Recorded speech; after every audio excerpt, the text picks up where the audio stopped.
Salam tout le monde, salam, c'est Yacine, j'espère que vous allez bien.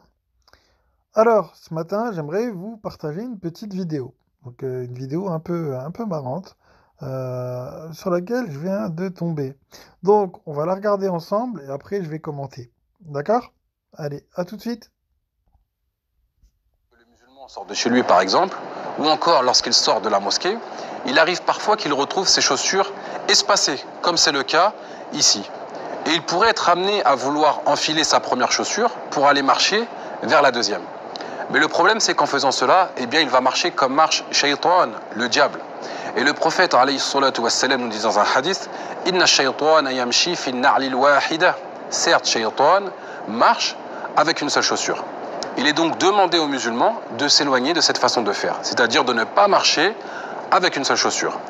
Et les savants disent à propos de cette façon de faire que cela est makrouh, c'est-à-dire que cela est détestable. Tadam. Alors, que dire? Que dire? C'est stupide. D'accord que c'est stupide. C'est stupide, mais à un point. Oh mon Dieu. Oh, Starfall Oh là là. Vous voyez ça là? Ça. C'est le genre de choses pour lequel les gens se moquent de l'islam. Clairement, hein. Clairement. Moi, mon islam, c'est l'islam du Coran. Certains disent que je suis coraniste. Vous pouvez le penser, il n'y a pas de problème. Moi, je ne fais que suivre ce qui est révélé. Comme une certaine personne en lequel il nous est demandé de croire dans le Coran. Voilà. Je vous laisse deviner qui. Donc là, le mec, il nous dit, faut pas marcher avec une seule chaussure parce que le diable, il marche avec une seule chaussure. Punaise, le pauvre chétan, il est vraiment en galère, hein. Franchement, il est vraiment en galère. Punaise, il marche avec une seule chaussure. Il a pas le pognon pour s'acheter une paire complète.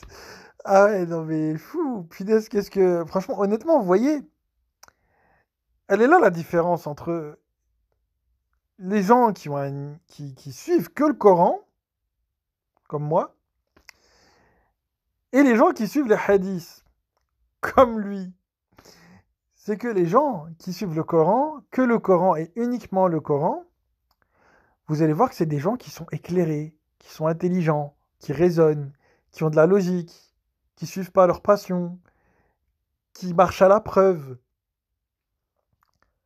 Les gens comme lui, là, comme cet imam-là, ils croient à des bêtises, ils n'utilisent pas leur tête. Ils n'utilisent pas leur tête.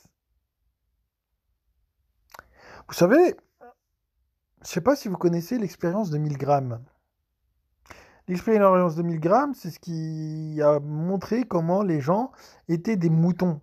Vous irez voir, pour ceux qui ne connaissent pas, l'expérience de Milgram. Ou alors intéressez-vous à une notion qui s'appelle le panurgisme.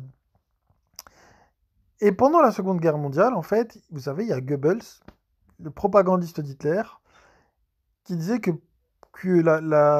c'est bien de créer une mythologie pour que les gens arrêtent de réfléchir et qu'ils fassent tout et n'importe quoi. C'est exactement ce que font les imams. C'est pareil.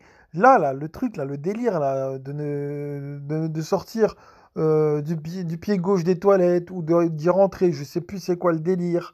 Euh, Toutes ces conneries-là, c'est fait pour quoi?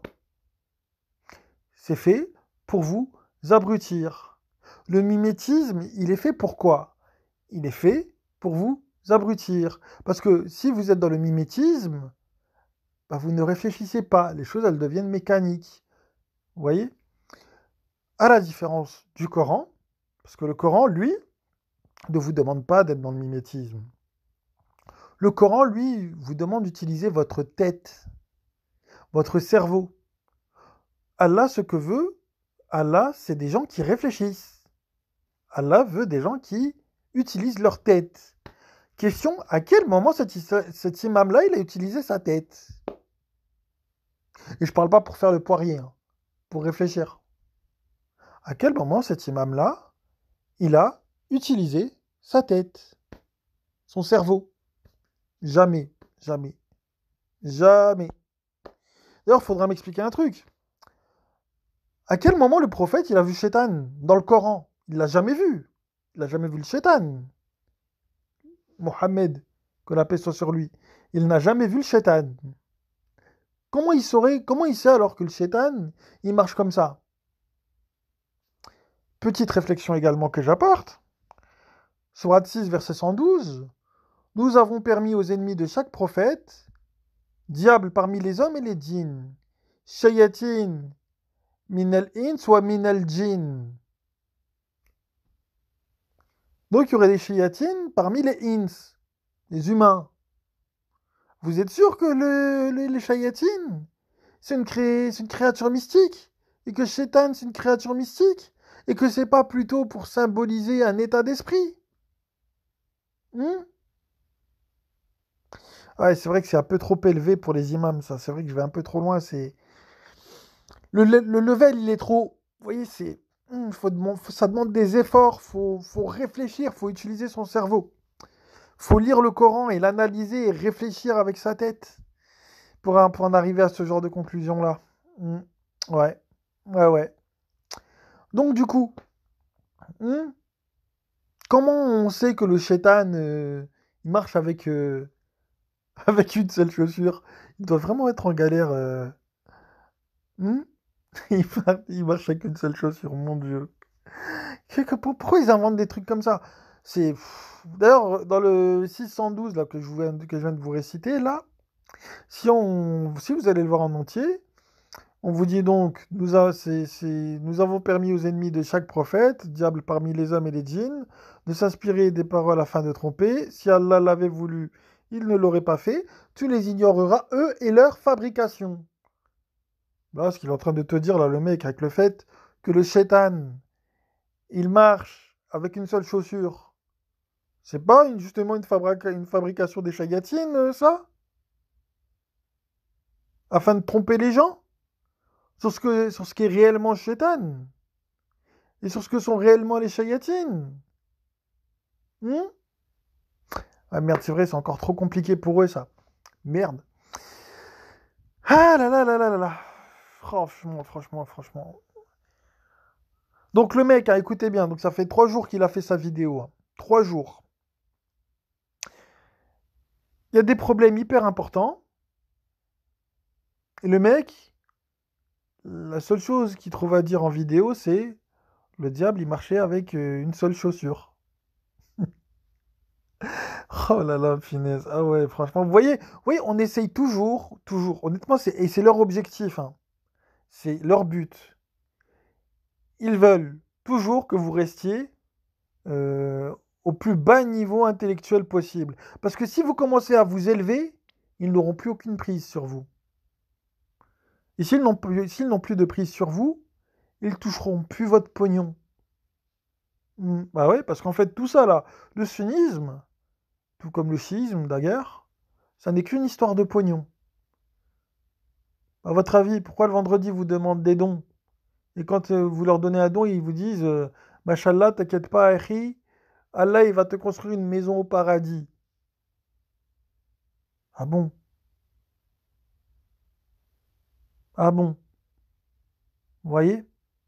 Tout ça, ça n'est qu'une question de pognon. Et c'est pas pour rien dans le Coran qu'on vous dit ne suivez pas ceux qui vous réclament un salaire. Est-ce que les prophètes dans le Coran, ils ont réclamé un salaire? La réponse est non. Est-ce que les prophètes dans le Coran, ils vous ont dit des conneries telles que le diable marche avec une seule chaussure? Est-ce que les prophètes dans le Coran, ils vous ont sorti des débilités pareilles? Ou est-ce que dans le Coran, les prophètes, ils ont dit des choses qui faisaient réfléchir les gens? Est-ce qu'ils ont dit des propos intelligents, les prophètes, dans le Coran? Vous connaissez la réponse.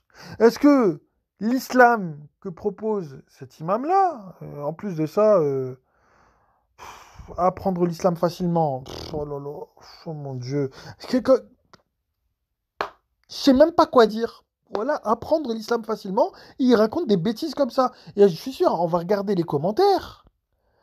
Salam alaikum, merci pour votre vidéo. Ça m'est arrivé plusieurs fois de le faire. S'il vous plaît, aidez-moi sur un point. J'ai un frère qui a 45 ans. Il est devenu chauve au-dessus de la tête. Il veut faire des implants de cheveux. Je voudrais lui être de bons conseils. Cet acte peut être considéré comme je sais pas quoi. Voilà le niveau de l'islam actuel. Le sunnisme, voilà quel genre de questions ils vous font poser, les mecs. À quel genre de réflexion ça vous amène? C'est incroyable. C'est incroyable. Ça va, encore là, il a dit Salam, cher frère, je ne sais pas. Encore ça va, là, il lui a pas répondu de conneries. Heureusement. C'est bien. C'est bien. Je sais que grâce à cette mini-vidéo, je pourrai plus jamais recommettre cette erreur. Merci beaucoup, que Dieu t'accueille dans son vaste paradis. Quel moment? Oh là là. Oh, ah ouais. Très bon rappel. Oh là là. Alors le rappel profite aux croyants. À quel moment ça c'est du dhikr? À quel moment ce genre de choses-là c'est du dhikr? À quel moment? Le dhikr il est dans le Coran et c'est pas moi qui le dis, c'est Allah qui le dit, hein. Quand Allah il dit qu'il protège le dhikr, c'est le dhikr qui est dans le Coran, pas ailleurs, hein. Ça ce qui vous a fait cet imam-là, c'est pas du dhikr, hein. Je suis désolé, hein. Waouh, purée, super. Ah ouais. Oh là là. Encore, lui, ça va, il pose une question, mais bon, il est quand même empêtré dedans. Ok. Oh là là là là là là. Je vous jure, en vrai de vrai, je vous jure, les gens, ils s'en sortiront jamais, hein. S'ils prennent la parole de ce genre d'imam, ils s'en sortiront jamais. C'est comme là, je viens de voir une vidéo pareille, là, de Tarek Oubrou. Elle fait 28 minutes. Je pense que j'en ferai un commentaire, ou je sais pas, peut-être qu'on la commentera en live. Mais honnêtement, les gens, s'il vous plaît, revenez au Coran et arrêtez vos bêtises. Arrêtez vos bêtises. Voilà. Sur ce, je vous passe le salam et je vous souhaite une excellente journée. Salam!